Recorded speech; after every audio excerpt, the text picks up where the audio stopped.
What's going on, guys? I'm your host from the East Coast, Gene the Man 94, here to give you guys my WWE Clash of Champions review. Nice pay-per-view, nicely put together. A few finishes that were kind of on the iffy side for me, but we had a bunch of incredible wrestling matches, great stories being told inside of the ring, and yeah, very enjoyable pay-per-view overall. At the end, I'll give my full grade for it once I reevaluate what the pay-per-view was. So, just stick around and let's get right into it. So, I did watch the pre-show. Nia Jax killed Alicia Fox again. Nothing to see here. Moving along. So let's get to the main card here. The first match we had was the WWE Tag Team Championship match. The New Day versus Gallows and Anderson. New Day came out, dropped a little promo on Gallows and Anderson. It was fine. It was funny. They came out, and Gallows and Anderson weren't playing no games in this match. Like, they started off aggressive. They were there to handle the business. They were attacking Xavier, Francesca, Big E. Everybody was getting to work. I thought they were about to win that match in like 2 minutes. That's how they came out the gate. They were taking out everybody. The New Day did regain composure in the match, though. It still didn't go that long, but I didn't expect the ending to happen the way it did. But yeah, I thought it was over early. They hit the boot of doom on Big E. Kofi saved the pinfall there. Then it looked as if the New Day were going to win because Big E hit the big ending, but Gallows saved it there. A very fast-paced match, to say the least. Like, it was literally like going. There was no stopping in this match. But the New Day actually had to cheat to win this match. I'm guessing they maybe felt that the titles were slipping away from them, because Xavier used Francesca too, and then they were able to hit the midnight hour on Anderson and pick up the victory. So, very odd way for New Day to pick up the win in this match. They got desperate and had to cheat to win. I did like the aggressiveness from Gallows and Anderson, though. Instead of, all the funny promos and stuff they've been doing, they came out very serious. And then the New Day, being the champions, they recovered. It was a good contest, but a weird finish. It seemed like it was rushed way too fast. But yeah, I still liked it, though. It was okay. I thought the New Day were finally going to drop their titles. I think it's time. I love the New Day, but they've done all they can do as tag team champions.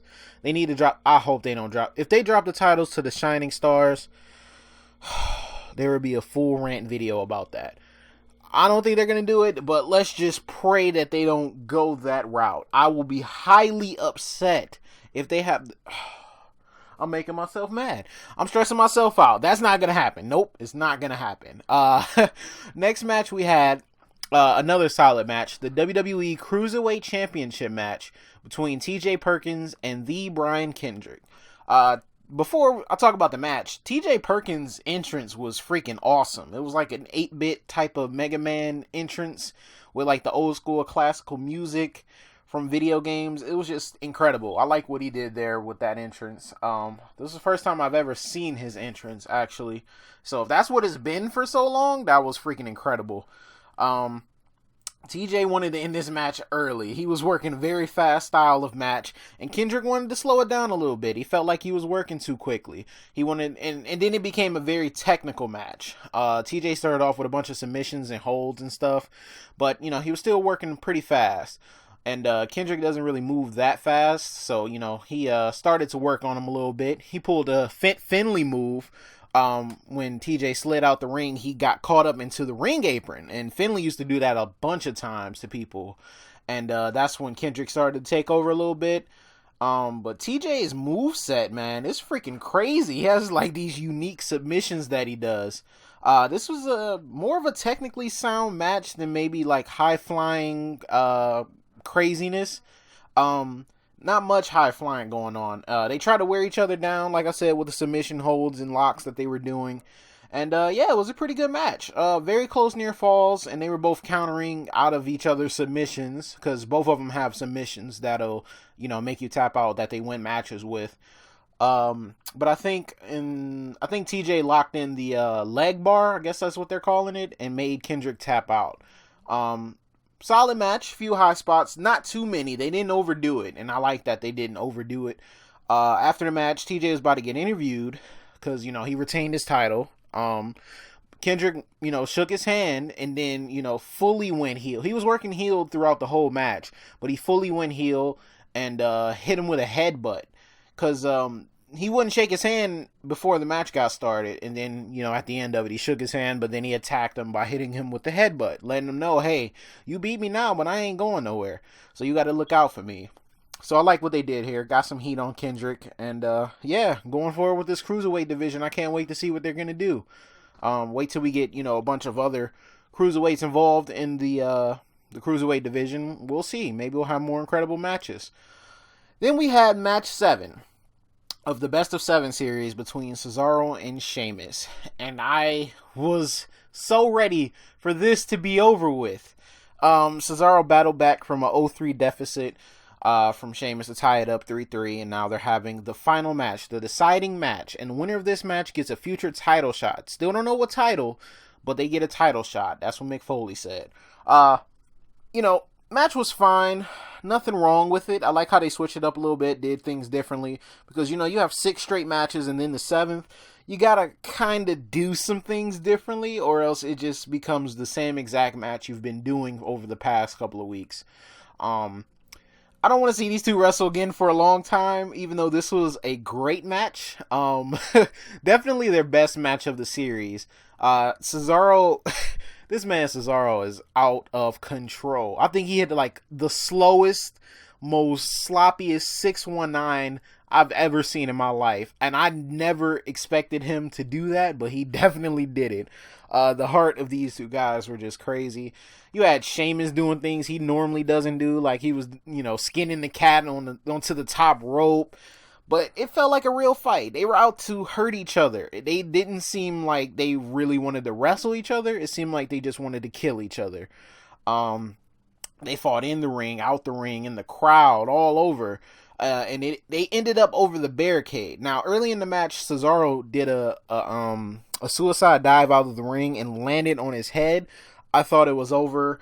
I thought, he had injured himself or something. He kept going. He snapped his neck back into place because he definitely landed on it. And they continued fighting. But, yeah, like I was saying, they fought over the barricade and had to be attended to by the medical staff. And the ref called the match off. Cesaro said he couldn't feel his arm. Sheamus was obviously disoriented, like he was out of it. They knocked over the security guard. It was just over after that. Kind of disappointing, though. I wanted to see a finish to this match. So hopefully this means they're probably going to have to do another match. But maybe they make it, no holds barred or something. Or maybe add a stipulation to it. But yeah, this was obviously their best match. Hell of a fight. Respect to both of them. No problems here, except for the ending. It's kind of weird.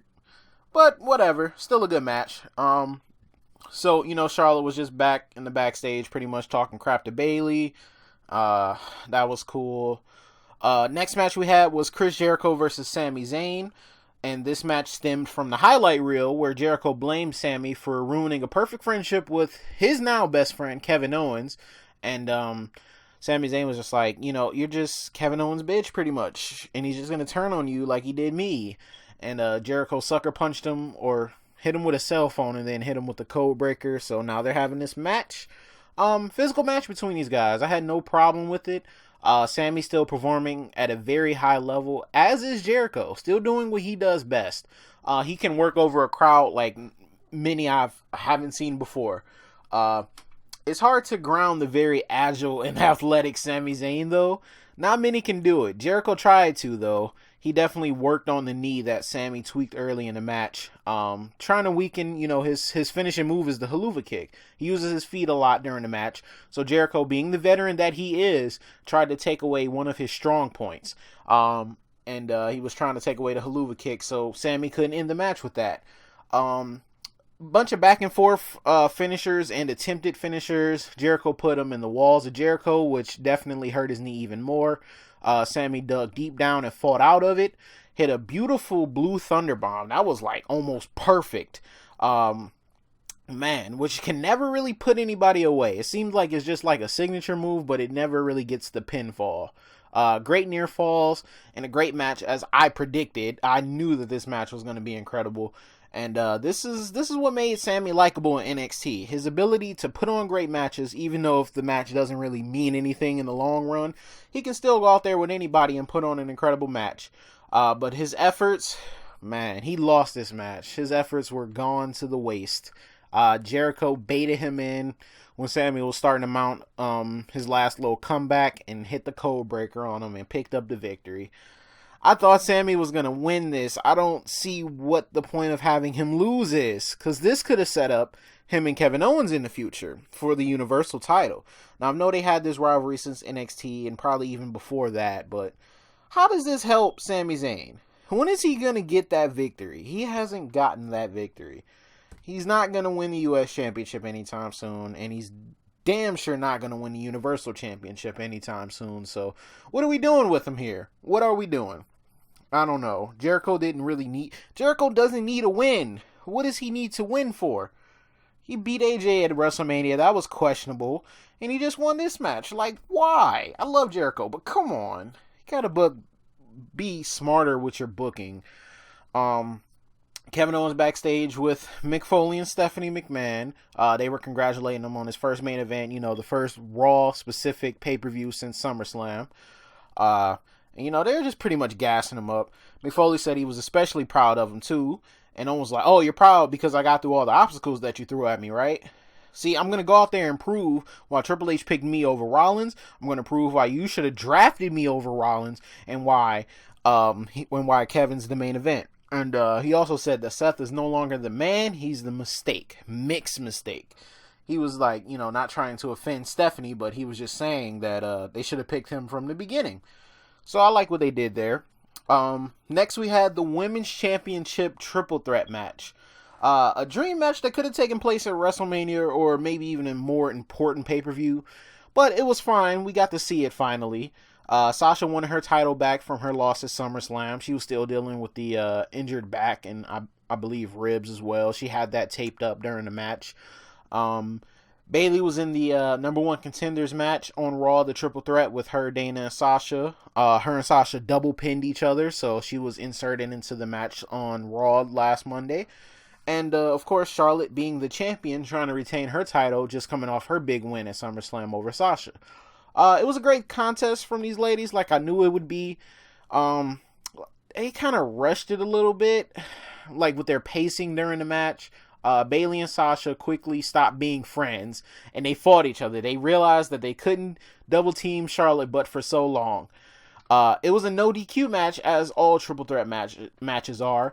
And, of course, Dana got involved to help out her good buddy Charlotte because she felt like, Sasha and Bayley were going to try to double team her. And I forgot that stipulation of triple threat matches, but yeah. I was just like, dang, did Dana just get her disqualified? I thought this was going to be the time where Dana turned on her. And I thought that would be the only way that Charlotte loses this match. But yeah, like I said earlier, Sasha's still dealing with the bad back. She was still out there giving it her all. The pacing at some points were a little off, as I said. They were expecting some of the moves too early. Like, their salesmanship was a little bit offbeat, but it was alright. It was still a good match. It didn't make the match horrible or anything.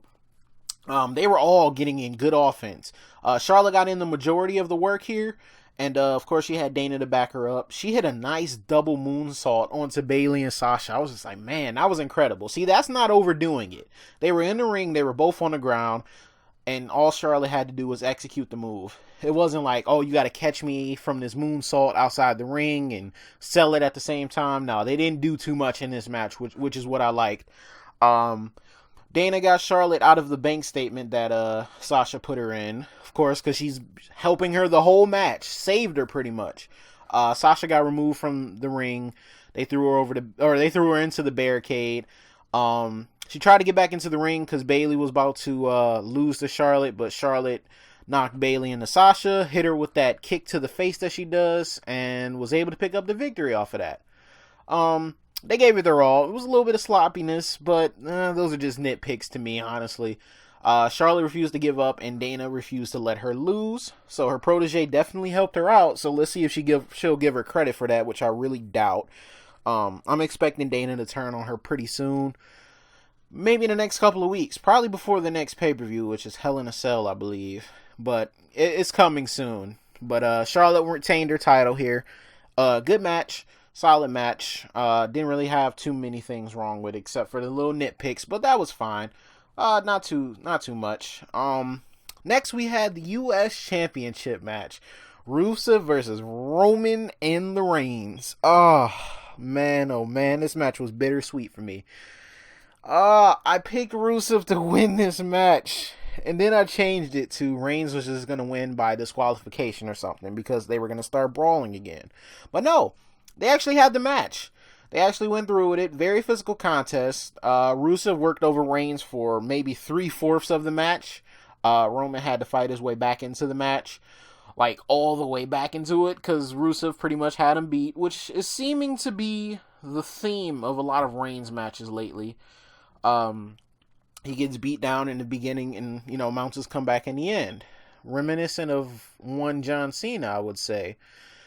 But anyway, Rusev, later on in the match, got hit with a spear, but Lana saved this man's career, life, everything. She got involved in the match, and the ref kicked her out, because I thought that was the disqualification right there. I'm like, there it is. But nope, the ref just kicked her out of the match. Rusev went crazy, and then Roman started to go to work on him, get his offense in. Rusev's last-ditch effort was to put him into the Accolade again, because he had weakened him the whole match. But Reigns fought out of that again, hit him with a spear, and we have a new WWE United States Champion, Roman Reigns. So every member of the Shield has now held the United States Championship at some point. I believe they're just putting it on Roman for the time being, so that Kevin Owens can feud with a couple different people. He'll be back in the main event picture pretty soon. He's not really out of the main event picture. He's just winning, the lesser title on Raw. Just building up his credibility, his, list of championships as well. So it was fine. I don't have a problem with Roman Reigns winning this match. I do have a problem with Rusev losing, though.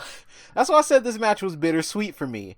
Because I like Rusev as United States Champion. I think he has great heel work. He definitely gets heat from the crowd. But I didn't want him to lose the title. But Reigns winning is fine by me. It's okay. It was definitely a decent match. It was a decent match. But yeah, just the bittersweet. It was kind of, man, I didn't want Rusev to lose the title. But like I said, I'm fine with Reigns. It's okay. The only problem I did really have with this is just like the storytelling of this rivalry. It's been going on since August, and I still don't know why Reigns interrupted Rusev's wedding ceremony. I still don't get it. Maybe one of you guys could let me know why he did that, but they just started a rivalry out of that. But whatever. Next, we had the main event, but before we did, Seth was, walking to the ring to get ready and whatever. Steph and Mick were in the back again, and they were, trying to tell him they were proud of him, and, good luck in your match. Seth wasn't buying none of it, especially from Steph. He was just like, this is just BS. Like, you keep saying you had nothing to do with what Triple H did, but I'm not believing that. Don't tell me good luck. You wanted me to fail from the beginning of Triple H making me fail. And you'll realize that you bet on the wrong guy, and that Triple H bet against the wrong guy. And he pretty much walked away. Steph, still petitioning that she had nothing to do with it. But Seth ain't buying that. He knows. He knows how she operates. The Authority pretty much helped him out. He knows exactly what they do. So he wasn't buying it at all. Can't blame him. He's been around them. He knows how they operate. He knows how they run business. So he's not buying it, but we now have the main event, which is the WWE Universal Championship match between Seth Rollins and Kevin Owens. Oh man, this was match of the night for me. This was a great match. Man, it went a while too. They gave him time to work in this match, and it was a good match. I can't be mad at it. Seth had the advantage early on in the match. He had a point to prove that they were making a mistake by crossing him and going with Owens. Owens is smart in the ring, so of course he went after Seth's weakness. What is his weakness? His injured knee. He just came back a couple months ago from his ACL and MCL being injured in his knee, fully reconstructed knee. So why not go after it, right? Of course, you know his weakness, so you got to exploit it. And that's exactly what Owens did. He worked it for a while, slowed down the pace of the match, and he did his job well. He got the heat from the crowd. He was screaming insults at Seth while he was beating him down and everything. But Seth eventually fought back into the match after looking pretty lifeless during the early points, picking up the pace and working his comeback. Not just a regular comeback though. Seth took it a step further. He cleared off the Spanish announce table to get it involved in the match, so we already knew there was going to be a table spot. But before the table got used, they fought more into the ring, went back and forth for a little bit, couple minutes. Owens wanted to end it though before the table got involved. He hit this what was it, a gut buster off the top rope, and then he hit a nice frog splash off the top rope as well. He was working over Rollins for, like I said, majority of the match. They wanted to incorporate the table, so that happened in a little bit. But Owens put Seth onto the announce table. He tried to do the running senton, but he took too long, and then he did the Triple H suck it, and that was just the beginning of his end, because he went and did it, and then Seth got enough time to get up off the table, so Owens went crashing through it without, injuring Seth in the process. So him trying to pay homage to Triple H and DX actually backfired on him a little bit. He got too cocky with it, and Rollins was able to take advantage. So, Rollins got him back into the ring, hit a nice frog splash of his own. He kicked out of that, and then here comes Chris Jericho. And I'm just like, oh, here we go. He's coming out to defend his best friend, defend his honor, make sure he's still Universal Champion. So, of course, Jericho comes out, comes to interfere and help Kevin Owens. He got knocked off the apron by Rollins, and then, what happened after that? I think Rollins hit the pedigree on Kevin Owens, and it looked like he had him beat. But, of course, Chris Jericho, helping out his friend, put his foot on the ropes and saved the match for Owens. Rollins was pissed at this point. He's just like, dang it, now it's like a 2-on-1 type of match. Rollins knew that he had Kevin Owens beat. He made another mistake, though. He went after Chris Jericho, which I can't really blame him for, because, what other thing could he have done? What other choice did he have? But Owens took advantage, tried a powerbomb. Seth, countered it, and the ref got knocked out because of it. Seth had another pedigree on Kevin Owens, and you knew it was over after that, but the ref was out. He knocked him out. So the ref couldn't count. Then Jericho got in the ring and started, attacking Rollins, trying to weaken him down, of course. You got a fresh person out there, so, of course, go after him. Let Owens heal up a little bit. But Rollins was still fighting. He had a suicide dive on both of them. He hit a suicide dive on Jericho, got back in, hit a suicide dive on Owens. And then, he's just trying to get the ref in, come on, get up, stop being dead. Come on, I need to win this match. I need to win this title. I need to prove them wrong. I need to shove it down their throats. Stephanie comes out, brings another ref. Yeah, get in the ring. Let's go. Come on. And, Seth's like, yeah, get in the ring. But he didn't see that Kevin Owens had gotten up. So as soon as the ref got in, he was like, yes, I got it. Turned around, pop-up powerbomb. Boom. Kevin Owens retains his title. Owens stole the match with the help of Jericho and the ref being knocked out. But it was a great main event, great end to a great pay-per-view. I'm not going to give it an A, because I don't think it was A-worthy. It was definitely great. I can't decide which pay-per-view was better. And you guys on Twitter agree with me a little bit. I'm going to give this show a B+. I'm going to have to give it a B+. Definitely good show. Definitely entertaining. Kept me entertained all throughout. A couple, little iffy things, but nothing to make it like a bad show or anything. It was an incredible pay-per-view. Didn't see Enzo and Cass on the pay-per-view either. I thought they had a match with the Shining Stars, but maybe I'm wrong. Maybe, I don't know what they're doing with that.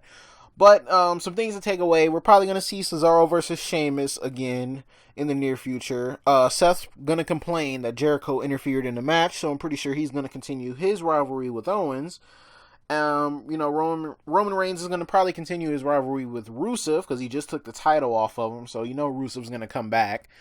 And we'll see what's going on with these tag team titles. I think Sasha's going to claim that she didn't get pinned in the match with Charlotte and Bayley. So she definitely deserves her rematch one-on-one because she wasn't pinned. and she wasn't involved in the decision, of course. So I think she's going to petition for that. And yeah, we'll see. I think maybe Seth and Kevin Owens are going to have a Hell in a Cell match. No interference. Maybe that's how they're going to go with that. Because the next pay-per-view is Hell in a Cell, so I'm pretty sure the title will be defended inside of that.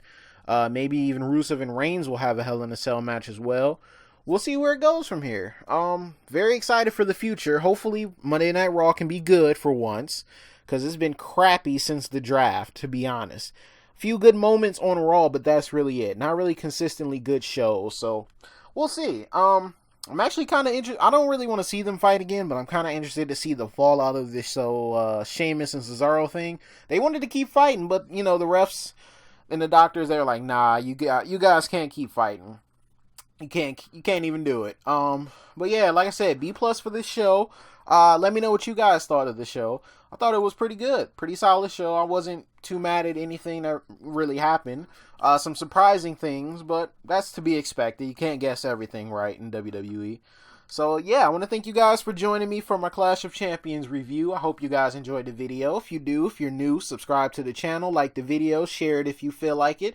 Definitely helps me out. We're growing here. We're getting close to 100 subscribers.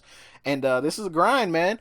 I'm going to keep going, though. I'm not going to stop for you guys. No matter how hard it gets, no matter how frustrated I get, I'm going to continue to do these videos for you guys because you guys deserve it. Thank you guys for supporting me and being on this journey with me. So I'll talk to you guys tomorrow because Raw is tomorrow. And I'll be back up here for my review. Also, I'm doing a podcast tomorrow with Daniel Geyser, the guy I was on the Raw review with last week.